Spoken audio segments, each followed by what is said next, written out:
চিত্রগুহরে আব্বার হাতে নাতে ধরলো কথা। হ্যাঁ বন্ধুরা, বিস্তারিত জানতে ভিডিওতে লাইক করে দেখতে থাকুন।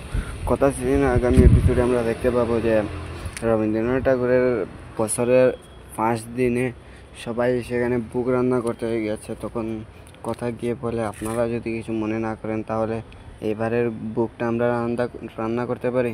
তখন এখানের একটা মাসি বলে, হ্যাঁ কেন হবে না, তোমরা রান্না করতেই পারো, কিন্তু রান্না কে করবে? তখন কথা ওর মাকে দেখিয়ে বলে, উনি করবেন রান্না। তারপরে এবির মা বলে, আমি কি পারবো? তখন কথা বলে, হ্যাঁ আমার বিশ্বাস আছে আপনি পারবেন। তারপর সেখান থেকে কাকিয়া ওর এবির মা সেখানে এসে বলে, চাল ডাল সবটা কিছু নিয়ে আসতে হবে। কড়াইটা বসিয়ে যায়, গিয়ে সব কিছু নিয়ে আসে। এদিকে চিত্রগুহ বলে, যদি পায়েসে যদি লেম্বু পুড়িয়ে দেয় তাহলে তো পুরোটা কাট্টা হয়ে যাবে, আর এখানকার সব কিছু ওরা নিয়ম মেনে চলে।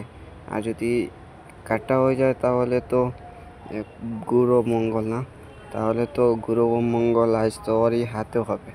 এই বলে ও লেমন পুরা কড়াইতে ছিটিয়ে দেয়। আর পিছন থেকে এইসব কথা দেখতে পেয়ে এসে বলে, কী হচ্ছে মেজমা, তুমি আবার এসব করছো? তোমাকে না বললাম আমার পরিবারের কারোর যদি কোনো ক্ষতি করার চেষ্টা করো, আমার চেয়ে খারাপ আর কেউ হবে না। তাই আপনারাই কি মনে হয়, কী করবে কথা? অবশ্যই কমেন্ট করে জানাবেন। আর আগামী সকাল আপডেট চ্যানেলটি সাবস্ক্রাইব করে পাশে থাকবেন। ধন্যবাদ।